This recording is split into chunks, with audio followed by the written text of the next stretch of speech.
Huh. Can you make sure people can close that? Okay, let's Yeah. start. Okay, so I think some of the questions I have, but I also want to start with if you could, like from yesterday, what we've been doing, we've been trying to set intentions for the forum.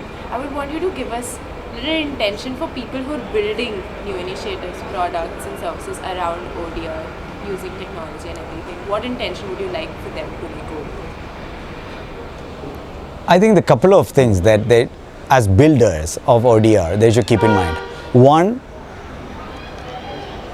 the idea of decentralized but unified sort of dispute resolution away from the traditional judiciary is the way future is going to be. Because as we digitize more and more our lives, whether hospitals, schools, government system deliveries, banking, as we digitize, which we can't stop, that digitization is the way of the future. Disputes emanating out of them would be extremely hard to actually convert it to a paper system and give it into a court. Think about it. This is digital transactions are going on, but the court systems are all paper, right? So I think the ODR bridges that gap of two things. One, it allows at scale dispute management, resolution, agreements between two parties, not agreed what parties, in a non-repudiable, auditable way to capture that truth finding, as Rahul was mentioning. So these have to, ODR is very, very key for us. Second, that will be the only way we will be processing most of the disputes in the future. I see ODR not a good to have. I think ODR is fast becoming a must have for any digital system that we are rolling out. We rolled out UPI, we have ODR. We rolled out account aggregator, we have ODR coming in. We are rolling out ONDC. So ODR is the way we will be solving. This also gives an additional opportunity of digitizing the facts. So I think it is important the ODR builders think about two things. Don't look at it as it's a new, sort of new thing, but it's how much market. It will be think of this like how cloud took over us, smartphone. ODR would be everywhere. So you have to design it for scale, and you have to design it keeping that mind that everything would be ODR intervened in one sense, because wherever there's digital business, there will be ODR. Right? Think of that way. Second, there's a fantastic opportunity for them to actually digitize at non-repudiable assets and facts and evidences as part of that, so that the later part of judiciary do not have to start from scratch.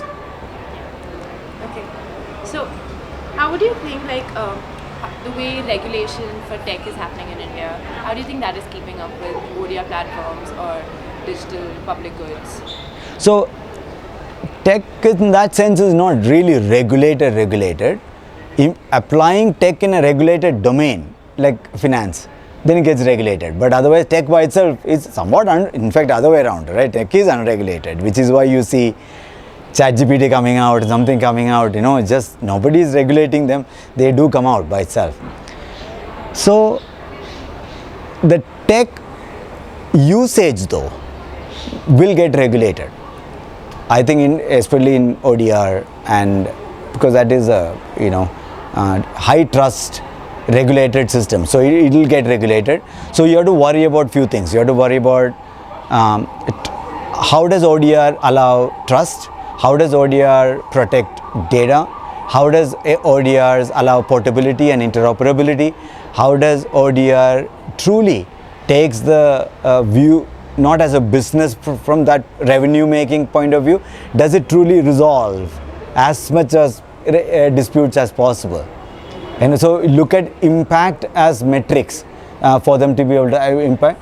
If you do that really well, I think the regulators should not have an issue.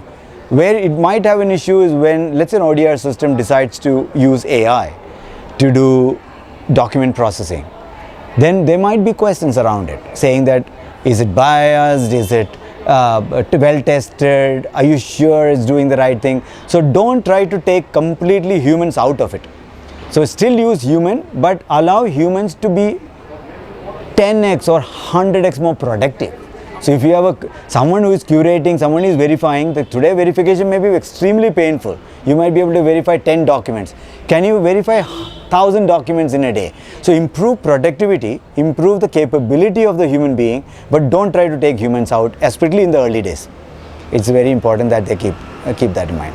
How do you see ODR scale to a global level, or just what practices can we take from the world? So the few things, you think like cloud. How cloud, Amazon cloud or Google cloud, we used to buy computers to do something.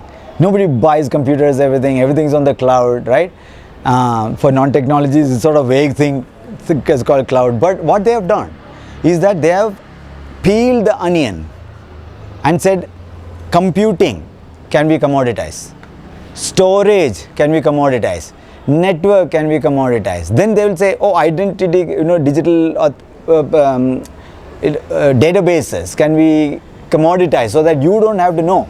You simply can say store this and it will store it. You don't have to worry about how do I manage the database. All what's called a managed services. ODR should think like that. What does it mean? Is that ODR is, if you start hard coding, in hardwiring India's rules and India's or some state level or some high court level rules and all that thing into the ODR, you will have a monolithic, hard-coded, non-reusable piece you will get. Instead, think like cloud. What does the low-level infrastructure of ODR, which is agnostic to jurisdiction, agnostic to a country, agnostic to a healthcare or education, agnostic to rules. Then you layer rules as smart contracts of sort on top of it, as rules as code, as we call. So that if you go to Europe or if you go to Africa, you can easily use the same infrastructure but deploy local rules rather than rewriting the whole thing again. So that's what ODR entrepreneurs should do. Do you think there's a blind spot with ODR that people are missing, or the ecosystem is not recognizing? I'm not sure. Frankly, I'm not analyzed that depth, so I don't know that I can comment on it. But I'm pretty sure they've always blind spots. But I think the events like this today, get-togethers like this, brainstorming and breakout workshops and so on, allow that knowledge sharing and true learners. If all of us have to be lifelong learners. We can't stop learning. We'll look for these opportunities like this to remove their blind spots. Yeah. And collectively, hopefully, we'll have a much better playbook about ODR. Okay, last question. One thing that you need me to know about ODR or about this space. One giveaway for us. Okay. One piece of knowledge. I think everybody, most people know whatever they need to know. But I think it's important that at scale thinking. So what works at scale is different from scaling what works. Remember that very carefully. What works at scale globally in ODR system, if you're ODR builders, you should think what works at scale is different from scaling what works. So don't try to build something fully here, then say I'll keep on scaling. You have to upfront think about scale. What if we have 1 million ODR cases, 10 million ODR cases?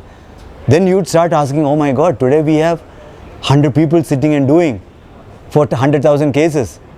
100,000 become 1 million. Will we have 1,000 people? And become 10 million, we'll have 10,000 people. Obviously, that's not going to work. So you have to start thinking what works at scale. Design for at scale. Okay, it's very important. Okay, thank you. Thank you.